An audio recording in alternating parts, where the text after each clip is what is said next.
Good morning, students. Today we are going to learn about the solubility of gas in a liquid solvent. The solubility of a gas in a liquid depends upon various factors like nature of gas, temperature, and pressure. Okay, the solubility of a gas depends upon nature of gas, temperature, and pressure. So we'll see the effect of the nature of gas. Okay, so the first one is nature of gas. Some gases are more soluble in water, whereas the other gases are less soluble. The gases like hydrogen, methane, or oxygen, they are less soluble. Okay, because their liquefiable nature is less. Okay, so the gases like hydrogen, oxygen, nitrogen, methane are less soluble in water because they are less liquefiable in nature. Okay, and if you take the gases like HCl or sulfur dioxide, they are more soluble in water because their liquefiable nature is more. Okay, they can be easily compressed and liquefied. Okay, so that is why they are more soluble in water. Okay, uh, the solubility of a gas is also dependent on uh, the other factors like if it chemically reacts with water, then the solubility increases. Similarly, if it forms hydrogen bonds with water, then the solubility increases. For example, if you take ammonia, ammonia is excessively soluble in water. That is due to the formation of intermolecular hydrogen bonds with water, right? And if you take carbon dioxide, that chemically reacts with water. Okay, so carbon dioxide uh, is a covalent substance, so that is why it should be insoluble, but it is soluble because of its ability to react with water. Okay, so the solubility of a gas depends upon its nature. If it is easily liquefiable, then it is more soluble. Less liquefiable gases are less soluble in water, and if it is chemically reacting with water or forming hydrogen bond, then it is more soluble. Now we'll see the effect of temperature on the solubility of a gas in liquid.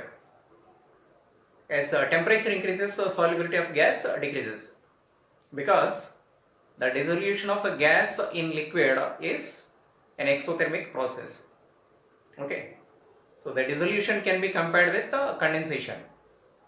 Okay, in condensation what happens, a gas is converted into liquid, and in evaporation liquid is converted into gas, right? So the conversion of a liquid to gas is evaporation, and this is endothermic process.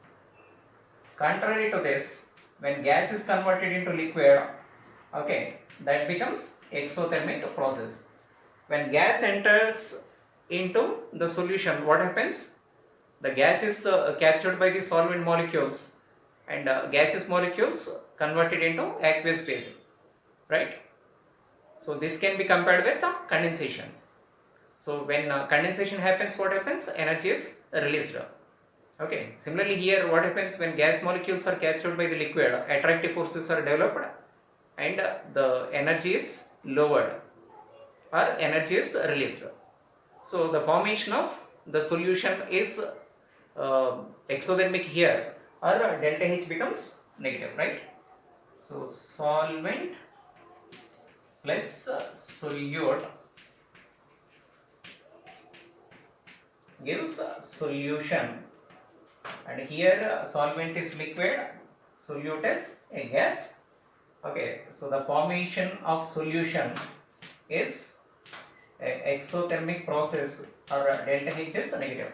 So suppose if it is at equilibrium, okay, now the solution becomes saturated and equilibrium is established, then what happens?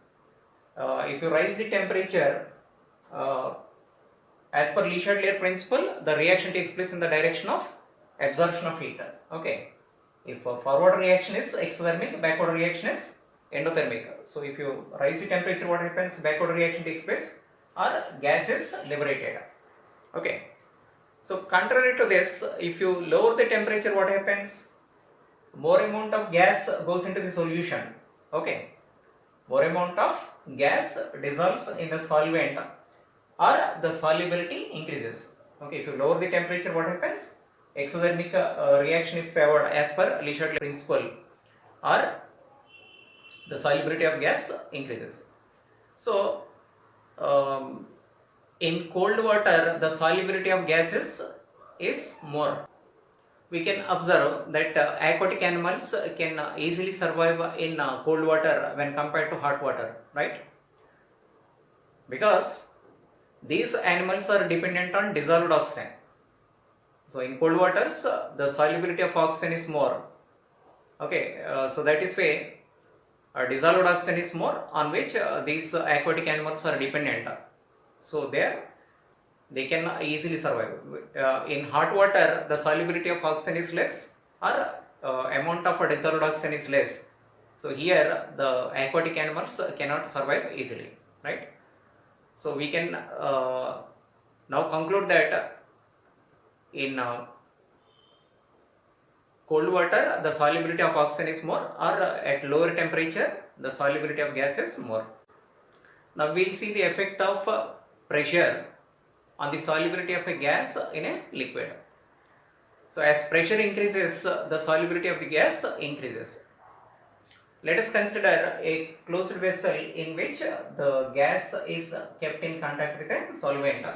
So here gaseous molecules collide with each other as well as with the liquid.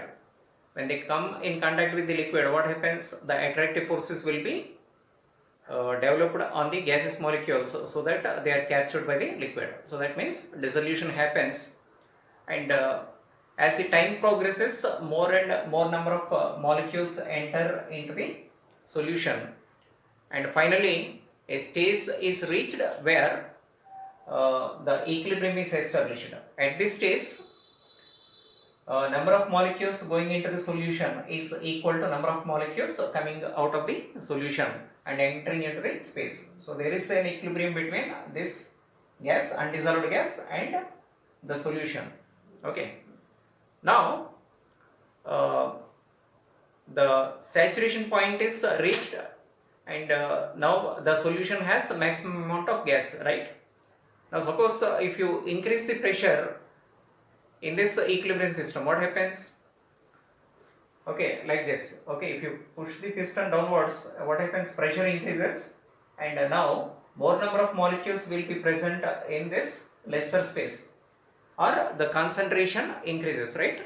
So here more number of molecules now collide with the liquid, so that what happens? There is a possibility of more number of molecules entering into the solution. So if you increase the pressure, instantly there is increase in solubility, right? As the time progresses, what happens? More and more molecules enter into the solution, and again more number of molecules will also start coming from the solution and entering into the space, right? So again, at one point, number of molecules entering into the solution will be equal to number of molecules coming out of the solution. Okay, so once again equilibrium will be established. So the solubility increases until equilibrium is established. A new equilibrium is established. Now at equilibrium, you will find more number of molecules in the solution and also in the gaseous phase, right? So as the pressure of the gas increases, solubility of the gas increases, right? So this relationship between mass of the gas and pressure can be given like this. Okay, M is directly proportional to P. Okay, so if the mass of the gas in this solution is M1 and initial pressure is P1, and the mass here is M2 in the solution, mass of the gas in the solution is M2, and this mass is again directly proportional to the pressure applied here, that is P2. Then M1 by M2 is equal to P1 by P2, right? So by using this formula, you can calculate the solubility of a gas at a given pressure, knowing the initial pressure and mass of the gas, right, in the solution. The effect of pressure on the solubility of gas can be explained by using Henry's law. As per Henry's law, the solubility of a gas is directly proportional to partial pressure of the gas. The solubility of gas can be expressed in terms of mole fraction. Now, as per Henry's law, the mole fraction of a gas in solution is directly proportional to the partial pressure of the gas. I repeat, the mole fraction of a gas in solution is directly proportional to partial pressure of the gas. Right? This law can also be stated like this. The partial pressure of the gas is directly proportional to mole fraction of the gas in the solution. Okay? Mole fraction of the gas in the solution is directly proportional to partial pressure of the gas, or partial pressure of the gas is directly proportional to mole fraction of the gas in the solution.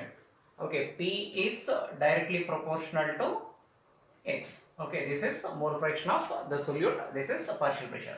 Now P is equal to what? Some proportionality constant, that is Henry's law, constant into X, right? This is Henry's constant. Okay, now this Henry's constant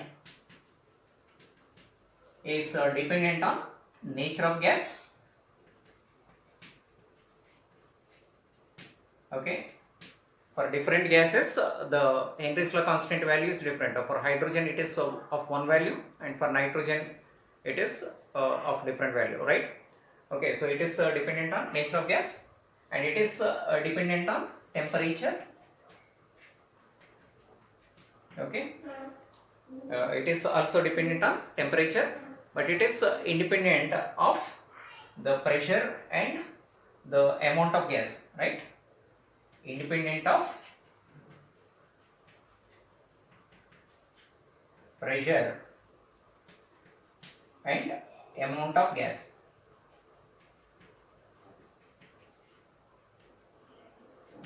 Right? So, if you go by this relationship, as Henry's law constant increases, what happens? The solubility of the gas decreases. Okay, so the gases with lower Henry's law constant have more solubility. If you take the gases like SO2 or HCl, the Henry's law constant value is less. Okay, so X value, that is mole fraction value, will be more. If this is less, this will be more. Okay, so that the product of these two will be equal to this. Okay, for some gases like hydrogen and oxygen, the Henry's law constant value is high, right? So if it is high, what happens? So the solubility will be less, right? So the gases like oxygen, hydrogen or helium, they are less soluble in water because Henry's law constant value is high. Some gases like HCl or sulfur dioxide, they are more soluble in water because Henry's law constant value is less. Lesser the value, more is the solubility. More the value of Henry's law constant, lesser the solubility, right? Now we will see the applications of Henry's law. So the first one is soft drinks. Soft drinks contain dissolved carbon dioxide. Okay. So usually these soft drinks are sealed at high pressure. So when they are sealed at high pressure, what happens? More amount of gas is dissolved. Carbon dioxide is dissolved in the soft drinks. So in order to make a more amount of carbon dioxide soluble in it, they are sealed at high pressure. Okay. So once you open the seal, it fizzes out. That is because of decrease in solubility. If you relieve the pressure, all of a sudden the already dissolved amount of carbon dioxide comes out, because at low pressure the solubility is less. So already dissolved carbon dioxide at high pressure now comes out, right, due to relief of pressure. Okay, so this is one application, and the other one is sea divers. Okay, so deep sea divers, they'll carry one oxygen cylinder, okay, which contains helium along with oxygen, right? Okay, so normally air contains oxygen and nitrogen, and if you take nitrogen along with oxygen, what happens? More amount of nitrogen is dissolved at high pressure. Okay, so if you reach more depth, what happens? More amount of nitrogen will be dissolved, and if you come out from there, then pressure will be relieved, so that already dissolved nitrogen comes out because of the decrease in pressure. So if nitrogen is released, what happens? It forms bubbles in the bloodstream. Okay, so that the flow of blood is blocked. Okay, so it causes some pains, and this condition is known as bends, right? So in order to avoid this, we have to replace this nitrogen, okay, with less soluble gas. Okay, so the less soluble gas is helium. So if you replace nitrogen with helium, it has low solubility even at high pressure. Okay, because its Henry's law constant value is high.